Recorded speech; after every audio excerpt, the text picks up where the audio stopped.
Assalamu alaikum. Today the topic of discussion is syndrome of inappropriate antidiuretic hormone. Normally जो हमारी body में एक hormone secrete होता है उसको कहते हैं एंटी डायरेटिक हार्मोन। इसका काम क्या होता है? ये बेसिकली करता है डायरेसिस। ठीक है, ये डायरेसिस इसका नॉर्मल फंक्शन है, और जब भी इसकी जो सिक्रीशन है वो उसमें डिस्टरबेंस होगी तो उससे क्या होगा कि इस डायरेसिस में इश्यू आना शुरू हो जाएगा, बहुत ज्यादा डायरेसिस होना शुरू हो जाएगी या बहुत कम होना शुरू हो जाएगी। ठीक है, तो बेसिकली इस डिजीज में होता ये है कि जो बॉडी है हमारी वो बहुत ज्यादा ईडीएच हार्मोन्स की सिक्रीशन शुरू कर देती है। तो ईडीएच हार्मोन्स की जब बहुत ज्यादा सिक्रीशन होती है तो ये एल्डोस्टेरॉन की सिक्रीशन को कम कर देती है। इसके आगे पैथोफिजियोलॉजी देखते हैं। अच्छा, इसमें ये कुछ कॉजेज है इसकी कि ये मेलिग्नेंसी की वजह से हो सकता है, लाइक स्मॉल सेल कार्सिनोमा। इसके अलावा ये हो सकता है किसी भी पल्मोनरी डिजीज की वजह से, like TB, pneumonia and lungs abscess. इसके अलावा ये सीएनएस डिसऑर्डर की वजह से हो सकता है, लाइक हेड इंजरी। ड्रग्स भी कॉज कर देती हैं। इसमें जितनी भी ये वाली सारी जो ड्रग्स हैं ये एंटी कैंसर ड्रग्स हैं। तो एंटी कैंसर ड्रग्स भी जो है इसकी सिक्रीशन को ज्यादा कर देती हैं, और SIADH होने के चांसेस बहुत ज्यादा हो जाते हैं। तो इसकी अगर पैथोजेनेसिस की बात की जाए तो पैथोजेनेसिस में ये होता है कि जब जैसे ही बहुत ज्यादा इंक्रीज होता है EDH की सिक्रीशन, तो हमारे जो किडनीज हैं, ठीक है, उसके अंदर एक्वापोरिन्स होते हैं। एक्वापोरिन्स का तो पता ही होगा, फिजियोलॉजी में पढ़ा था। ठीक है, तो एक्वापोरिन्स के थ्रू आपका जो वाटर है और डायरेसिस है ये उसके थ्रू होती है। तो जब बहुत ज्यादा हार्मोन सिक्रीट होना शुरू हो जाता है तो आपका बहुत ज्यादा वाटर रिटेन हो जाता है, आपकी बॉडी में वाटर रिटेंशन बढ़ जाती है इंक्रीज ADH की वजह से। तो इसकी आप एग्जांपल इस तरह से ले सकते हैं कि दो चीजें होती हैं। एक होती है डायबिटीज इंसिपिडस, उसमें आपकी बॉडी से ब्लड सोक हो, मतलब बिल्कुल निकल जाता है, श्रिंक हो जाता है, आपकी बॉडी में पानी नहीं रहता। ठीक है, वाटर कमी हो जाती है।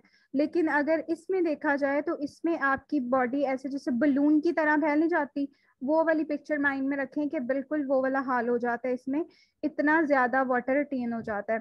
तो इसकी वजह से ये होता है कि डिक्रीज एल्डोस्टेरोन होने की वजह से सोडियम जो है वो डिक्रीज हो जाता है, क्योंकि वाटर जो है, वाटर सोडियम की एक साथ रिटेंशन हो रही होती है ना। तो ये सारी जो है ये कॉज कर देती है syndrome of inappropriate ADH secretion. ठीक है, तो ये नीचे पैथोफिजियोलॉजी में मैंने वही चीज लिखी हुई है। अच्छा, यहाँ पे मैंने दोनों में आपको डिफरेंस बता दिया, क्योंकि ये दोनों में बहुत ज़्यादा कंफ्यूज होते हैं स्टूडेंट्स। तो इसमें ये होता है, दोनों में डिफरेंस बेसिकली ये होता है कि जैसे ही एक में सीरम सोडियम की सिक्रीशन बहुत कम हो जाती है, और डायबिटीज इंसिपिडस में देखा जाए तो इसकी सिक्रीशन बहुत बढ़ जाती है।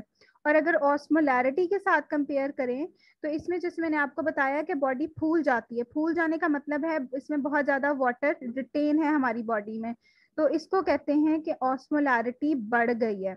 और इसके कंपैरिजन में अगर हम डायबिटीज इंसिपिडस को देखें तो उसमें आपकी बॉडी से वाटर बिल्कुल निकल जाता है। ठीक है। अच्छा, नेक्स्ट इसमें इसके इम्पॉर्टेंट है क्लिनिकल फीचर्स, ये मोस्ट इम्पॉर्टेंट है, आपने इसको एज इट इज याद करना है कि एक्यूट और क्रॉनिक में दोनों में डिफरेंस होता है। मतलब एक्यूट अगर देखें थोड़ा टाइम हुआ है अगर हार्मोन इम्बैलेंस का, तो इसमें लिथार्जी होगी, वीकनेस वगैरह होगी, या मैक्सिमम सीजर्स कॉमास वगैरह हो सकते हैं। क्रॉनिक है मतलब उसको बहुत टाइम से हो रहा है, बॉडी समहाउ कंपनसेट भी कर रही है, तो या तो वो सिम्टोमेटिक होगा या उसको थोड़ा थोड़ा नॉजिया, वॉमिटिंग, एनोरेक्सिया होगा, CNS सिम्टम्स कम होते हैं इसमें। ठीक है, यहाँ पे मैंने वही वाली बात जो मैंने सोक्ड इन साइड और ड्राइंग साइड वाली ऊपर आपको समझाई थी, ये दोनों में डिफरेंस देख लीजिए, क्योंकि जब सिनेरियोज आते हैं तो बच्चों को पता ही नहीं चलता कि ज्यादा किस में वाटर था और कम किस में वाटर था। ठीक है, इस डायग्राम से बिल्कुल क्लियर हो जाएगा। अच्छा, ये वाला इसका क्राइटेरिया है, ये आपका UQ भी है कि एज इट इज आपने इसको लिख देना डायग्नोसिस में। ठीक है, तो इसमें मोस्ट इम्पॉर्टेंट होता क्या है कि हाइपोनेट्रीमिया हो जाता है, सबसे इम्पॉर्टेंट फाइंडिंग है। ठीक है, इसके बाद आपकी सोडियम कंसंट्रेशन भी कम हो जाती है, हाइपर वोलीमिया मेंटेन रहता है, और सप्रेशन हो जाती है रीनल एंजियोटेंसिन की।